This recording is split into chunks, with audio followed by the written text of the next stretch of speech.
wanted to start with Joshua Cowlard's list. He's coming out of the Winchester GT. Now, he did take a loss on the first round, but he lost to James Grover right here from Goonhammer. So what I really like about his list is he had a lot of truck, kind of did a mix of the old and the new all together. So let's take a look at Joshua Cowlard. I actually have covered his list before, as we do this every Wednesday. So I know for a fact he's actually a very skilled player. So even though it was a smaller event, he's quite skilled. I'm aware of this. One thing I do want to bring to the intention is that this can bring it down a little bit, not too much, but the amount of trucksters is kind of alarming to some people. So we start with 3 Warbosses, bam, and 3 Warbosses and Mega Armor, plus a teleporter. Very simple, very direct, no fat on it, none of those extra characters, not even a Snickra. Then we have a 10-man unit of boys, followed by another 10-man unit of boys, only 1 Gretchen unit, 3 units of Mega Knobs. If this looks like it's literal as well, it looks like he actually did choose to opt for the combi weapons and then power claws, followed by a Knob unit, Big Brick,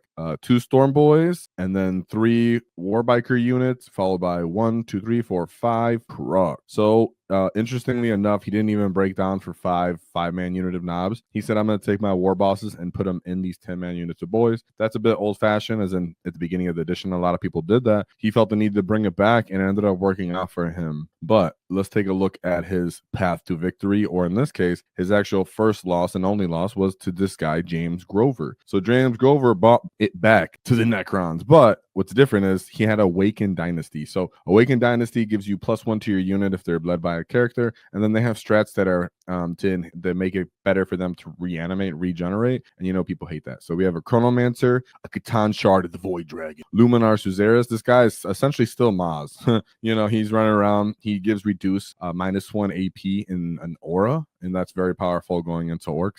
Locust Lord, Veiled Darkness for teleport. Overlord with Translucent Shroud, a Plasmancer for those critical 5s, and then here a Royal Warden. So the Royal Warden actually allows them to fall back and charge. That's actually fall back and shoot, excuse me, which is normally one of our big things to Necrons is they have to get kind of close to us to do damage. Royal Warden allows them to do that damage, deliver it, and then not be stuck in combat with us if we can't one-shot them, especially in this detachment where they regen. So then we have the Scorpec Lord with the enhancement, and then the Technomancer. 1 unit of Immortals with Tesla Carbines for the sustain, and then Necrons Warriors, a 20-man brick with the Reapers. I believe that's the lethal. So you put that with the Plasmancer, and boom, you have critical 5s on there. He has a Reanimator, so that's stacking with the strats that he has for reanimating. 1 brick of Wraiths, just so that they're really nice and annoying. A flayed one for the infiltration. That's going to be a factor nowadays, guys, going forward, I think. We'll talk about that.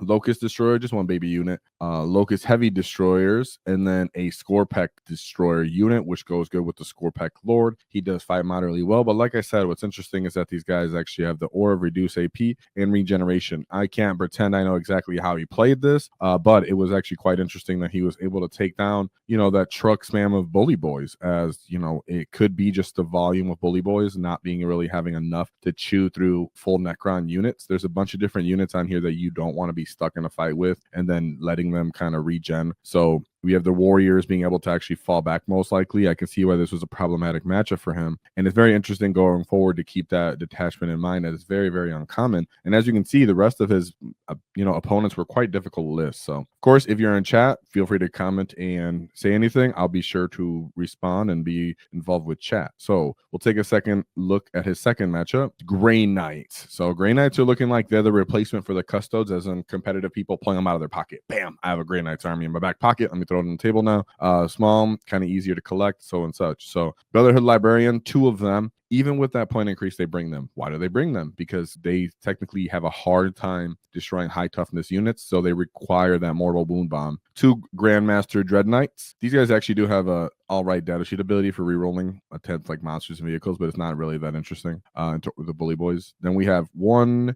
2 Terminator squads, because all of their infantry went down. Therefore, you see on this list, he dropped off some of the Dread Knights and brought more infantry, which was what everybody's seen coming. Strike Force Marines, Grey Knight, Land Raider here. In this case, he has Godhammer Last Cannon. So in the Orc matchup, it's not really that as helpful, right? You want the Flamers in the Orc matchup because the overwatching the knobs with that Land Raider is actually very useful to the opponents. Inceptor Squad, Nemesis Dread Knight, and then the Caladius Assassin, something you guys ought to be aware of, as that's still going to be on every list. So what about Grey Knights? In this case, because Land Raider was a little thin and he doesn't have, let's say, a Paladin brick, you can very much see that this guy is not scoring primary in the Bully Boys. If you're able to cover the table with trucks, close the distance, and then also disembark and try to charge them, yes, if you go second, it does become a much harder game, of course. We don't know what happened here, but whenever you're playing into, Grey Knights going forward, just know having the transports makes it so they have to kind of focus fire you, because it's going to require almost one full Dread Knight to really destroy that truck reliably, and then maybe even two if they suck or they get unlucky suck, if they have a sucky roll. So they'll stack them up on there, and then the Bully Boys being able to come out and actually chew through them, because something Bully Boys doesn't lack is a lack of AP. Grey Knights getting put in the dust. He put a 92-point win on them. Always important to understand that they're not going to play for primary. You must be willing to die and get stuck in against Grey Knights, and I'm sure he did that. Transports always help too. Then he went into Aeldari Battle Host. Aeldari is still pretty strong. Artark Wayleaper, Farseer Skyrunner, Fugan, and Yavrin. Okay, you have to understand how Yavrin work.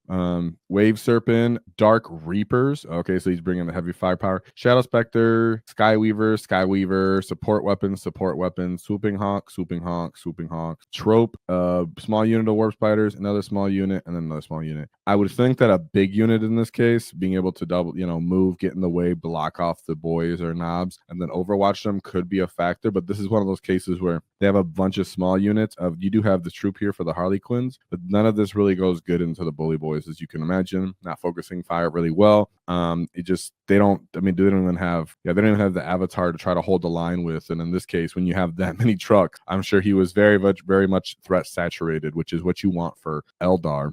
96-point win right there. Then we get into lower scoring games here, but there's a reason for that, as you're going to see right here, because he went into Space Wolves. Now, throughout the weekend, Space Wolves were actually the number one bully for the meta. Everybody's talking about Orks, but Space Wolves actually did the best overall as a faction, and they actually took down several of those Ork players. They went 4-1. We'll cover that. In this case, Joshua was able to overcome one of the typical Stormlances. We have Logan Grimnar. He's on, just on foot. Looks like so he can call his wall. Assault Intercessors. You're going to see that's a common factor here, where some Space Wolf players are teching into the Space Marines, which is basic cheap Space Marines, 75 points. Pretty nice for them.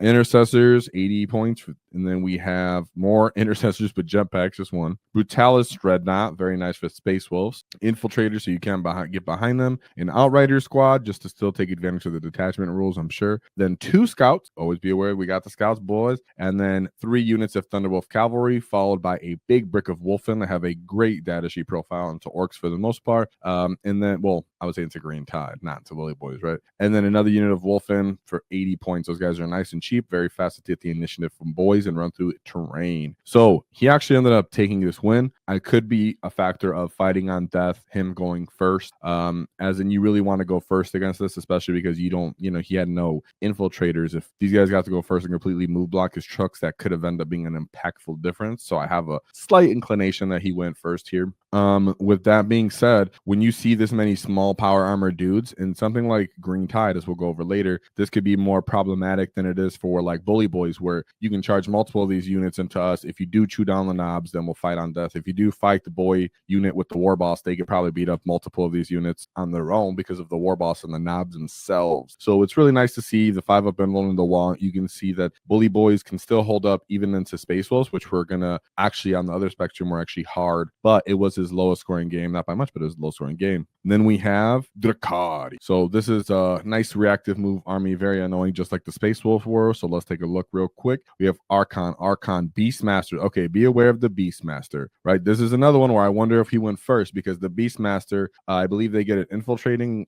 and scout ability or something like that. I should have pulled it up. But Beastmasters get a big silly unit that can string across your deployment zone if they go first. There are a bunch of different wounds. There's not really a nice way to chew through them. Maybe Ork Boys with the War Boss would be nice in that case as well. But as for since we lost Flash Gits, for example, you would overwatch these guys to get them off the table out of your face. This case, you do have to throw something against them, especially if he went first. I'm not sure about it, but that's what I'm feeling in my mind. So Lilith, Hexbrash, and this reason I say that is because something like this could be a big difference. Or maybe that's what made it a close game. So maybe he did go second and this guy held him back, and then that's the only reason he didn't get tabled sooner. Cabalite Warriors, Witches, multiple 2 raiders, Venoms, Venom, Chronos, Incubi, Mandrake, Scourges, and Assaulter. So interestingly enough, the most damage he's getting into our Mega Knobs here are all these Dark Lances. These Scourges, from what I remember, can shoot and move. And these Mandrakes, like we said with the Wild Boys up here at the top, this unit, that's a bunch of infiltrating and just trying to score and delay these orcs, and those transports also do get to move. Plus all these Dark Lances enough to pop the transports and try to pick down the Bully Boys. Not reliably, but they do have the multi damage to actually do it. As for witches going into combat, you know, they're really just fighting the small arms infantry of the boys. That's what's good for them. This is a army that you can overcome, especially if you have your own trucks and transports, but you do need to know what they're going to do in response when you close the distance on them. And fighting on death makes a huge difference. That way you can hold primary for that one.